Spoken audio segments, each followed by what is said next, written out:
Hello दोस्तों, स्वागत है आपका मेरे YouTube channel learning at home में। और आज की इस नई वीडियो में मैं आपके सामने हाजिर हूँ एक नया टॉपिक लेके। आज की हमारी वीडियो का टॉपिक है भारत और रूस के संबंध। बड़ा इंपॉर्टेंट क्वेश्चन है, अक्सर रिपीट होता है और आप लोगों ने बचपन से इसके बारे में कहीं ना कहीं पढ़ा सुना, न्यूज़ में अक्सर होगा। तो चलिए आज थोड़ा डिटेल में जानते हैं कि भारत और रूस के संबंध कैसे हैं। तो चलिए शुरू करते हैं। शीत युद्ध पश्चात काल में भारत और रूस के संबंधों को स्पष्ट कीजिए। देखिए, जब द्वितीय विश्व युद्ध खत्म हुआ तो उसके बाद विश्व में शीत युद्ध का प्रारंभ हुआ। और वो शीत युद्ध जो था वो अमेरिका और सोवियत संघ दो गुटों में हुआ था। कई देश अमेरिका के साथ थे और कई देश सोवियत संघ के साथ थे।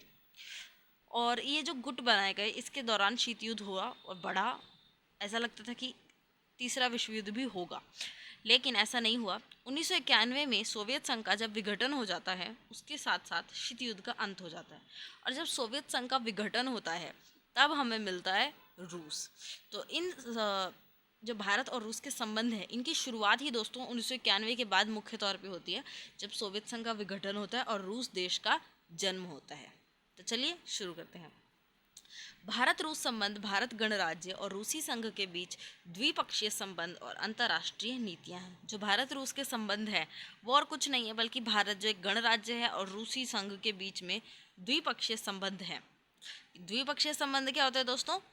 द्विपक्षीय संबंध ऐसे संबंध हैं जो दोनों पक्षों की ओर से निभाए जाते हैं, जिसमें दो देश होते हैं। दोनों देश एक दूसरे देश को मान्यता प्रदान करते हैं और एक दूसरे के साथ अच्छे संबंध, मजबूत संबंध बनाना चाहते हैं। शीत युद्ध के दौरान जब देखते हैं तो भारत के सोवियत संघ के साथ भी एक अच्छे और मजबूत रिश्ते थे। ऐसा नहीं है कि केवल रूस के साथ भारत ने रिश्ते बनाए, बल्कि रूस से पहले भी भारत के सोवियत संघ के साथ भी बहुत अच्छे और बहुत मजबूत रिश्ते थे। सोवियत संघ के विघटन के बाद रूस ने भारत के साथ वैसे ही घनिष्ठ संबंध बनाए रखे। जब सोवियत संघ का विघटन हो गया, वो टूट के हिस्सों में बट गया, तो उसके बाद रूस ने भी भारत के साथ वैसे ही घनिष्ठ संबंध बना के रखे, जो आज तक चलते आ रहे हैं। अब दोस्तों हम देखते हैं भारत रूस की रणनीतिक साझेदारी। तो दोस्तों, भारत और रूस की जो रणनीतिक साझेदारी है वह 5 मुख्य तत्वों पर निर्धारित है। इसके अंदर 5 मेन पॉइंट्स आते हैं जो आपको याद रखने हैं। पहला है राजनीति। राजनीतिक तौर पे दोनों आपस में बहुत अच्छे हैं, मजबूत रिश्ता है। दूसरा है रक्षा, जैसे कि भारत जो है वो रूस से रक्षा के हथियार खरीदता है और सेनाएं मिलकर अभ्यास भी करती हैं। तीसरा है नागरिक परमाणु ऊर्जा। मेरी पिछली वीडियो में हमने देखा था कि जो परमाणु ऊर्जा है उसका उपयोग बिजली बनाने के लिए किया जाता है, तो वो वाली नागरिक परमाणु ऊर्जा। चौथा पॉइंट है आतंकवाद विरोधी सहयोग। दोनों देश आतंकवाद के खिलाफ कड़ा रुख अपनाते हैं और आतंकवाद को जड़ से खत्म करना इनका लक्ष्य है। अंतिम पॉइंट है बाहरी अंतरिक्ष यात्रा की उन्नति। दोनों बाहरी अंतरिक्ष यात्रा के फील्ड में भी मिलकर, क्षेत्रों में मिलकर काम करना चाहते हैं और कर रहे हैं। ये थे हमारे 5 मुख्य पॉइंट। अब देखते हैं वर्तमान काल में, आज के समय में भारत और रूस के कैसे संबंध है। पहला है राजनीतिक संबंध। सोवियत संघ के पतन के बाद भारत और रूस के बीच पहले बड़ी राजनीतिक पहल 2000 में दोनों देशों के बीच हस्ताक्षरित रणनीतिक साझेदारी के साथ शुरू हुई। देखिए, जब सोवियत संघ का पतन हो जाता है 1991 में, 1991 में सोवियत संघ का पतन हो जाता है, रूस का जन्म होता है। भारत और रूस के बीच सबसे पहली बड़ी राजनीतिक पहल हमें देखने को मिलती है साल 2000 में। और दोनों देशों के बीच हस्ताक्षरित यानी हस्ताक्षर की रणनीतिक साझेदारी की शुरुआत होती है। दोनों देश जो हैं साझा राष्ट्रीय हित के मामलों पर निकटता से सहयोग करते हैं। दोनों देशों के जो राष्ट्रीय हित है वो साझा है, एक समान है, और उनके मामलों पर वे एक दूसरे का सहयोग करते हैं। अगला पॉइंट है रूस जो है वो संयुक्त राष्ट्र सुरक्षा परिषद में भारत को स्थायी सीट दिलाने का समर्थन करता है। तो आप देख सकते हैं कि रूस हमारा कितना अच्छा मित्र है। वो संयुक्त राष्ट्र सुरक्षा परिषद में हमें स्थायी सीट दिलाने का हमेशा से प्रयास करता रहा है। यूक्रेन युद्ध अभी ये लगभग 1 साल पहले शुरुआत हुई है। यूक्रेन युद्ध की शुरुआत के बाद अमेरिका और यूरोप ने रूस पर प्रतिबंध लगा दिए थे, आप जानते हैं। इससे क्या हुआ, फिर रूस ने भारत को रियायती कम दरों पर तेल और रासायनिक उर्वरक उपलब्ध कराना शुरू कर दिया। भारत और रूस के बीच में पहले से द्विपक्षीय व्यापार था। पहले $13 बिलियन का था, जो कि पिछले 1-1.5 साल से बढ़कर अब $27 बिलियन का हो गया है। अगला पॉइंट है रक्षा और सुरक्षा संबंध। सोवियत संघ जो है वो कई दशकों तक रक्षा उपकरणों का एक महत्वपूर्ण आपूर्तिकर्ता था, और यही भूमिका आगे चलकर रूस निभाता है। सोवियत संघ जो है उसने बहुत रक्षा उपकरण बनाए और दुनिया में बहुत ज़्यादा मात्रा में बेचे हैं।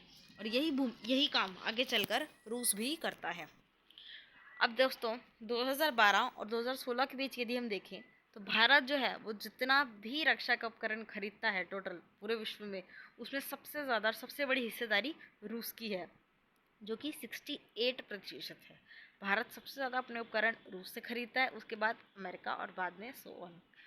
1997 में यदि हम देखें तो रूस और भारत ने आगे के सैन्य तकनीकी सहयोग के लिए 10 साल के समझौते पर हस्ताक्षर किए थे।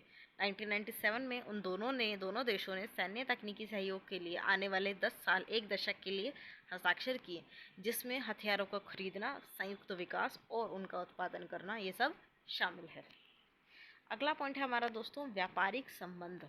दोनों देश जो हैं इन्होंने वर्ष 2025 तक अपने द्विपक्षीय निवेश को 50 अरब अमेरिकी डॉलर और जो द्विपक्षीय व्यापार है उसको 30 अरब अमेरिकी डॉलर तक बढ़ाने का जोर दिया है। वे दोनों अपने निवेश को और व्यापार को बढ़ाना चाहते हैं। अगला है दोस्तों परमाणु संबंध। जो परमाणु ऊर्जा है उसके शांतिपूर्ण उपयोग, मैंने आपको बताया था ना कि न्यूक्लियर पावर, बिजली बनाना, वही तो परमाणु ऊर्जा के शांतिपूर्ण उपयोग के क्षेत्र में जो है रूस भारत का एक इम्पॉर्टेंट महत्वपूर्ण भागीदार है। और भारत और रूस जो हैं वो आज के समय में दोनों बांग्लादेश में रूपपुर परमाणु ऊर्जा परियोजना को स्थापित कर रहे हैं। तो परियोजना ये जो परमाणु ऊर्जा है इसमें भी दोनों मिलकर काम कर रहे हैं। अंतरिक्ष अन्वेषण, दोनों पक्ष जो है वो बाहरी अंतरिक्ष के शांतिपूर्ण उपयोग में सहयोग करते हैं, जिसमें क्या क्या शामिल है, उपग्रह का प्रक्षेपण करना, ग्लोनैस नेविगेशन प्रणाली है, रिमोट सेंसिंग है और बाहरी अंतरिक्ष के अन्य सामाजिक अनुप्रयोग, ये सारे क्षेत्रों में ये सब मिलकर कार्य कर रहे हैं। अगला पॉइंट है हमारा सांस्कृतिक संबंध। जो प्रमुख विश्वविद्यालय हैं और स्कूल हैं, लगभग 20 रूसी संस्थान हैं ऐसे जहाँ पे लगभग 1500 रूसी छात्रों को हिंदी पढ़ाई जाती है। रूस के अंदर कई ऐसे विश्वविद्यालय और स्कूल हैं जहाँ पर छात्रों को हिंदी पढ़ाई जाती है। हिंदी के अलावा यदि हम देखें तो रूसी संस्थानों में तमिल, मराठी, गुजराती, बंगाली, उर्दू, संस्कृत आदि भी पढ़ाई जाती है।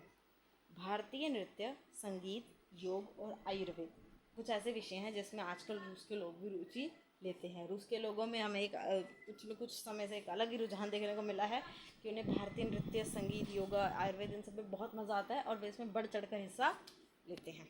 तो दोस्तों ये थी मेरी आज की वीडियो। अगर आपको टॉपिक अच्छा लगा हो तो please like, share and subscribe the channel for more such videos. Stay tuned. Thanks for watching.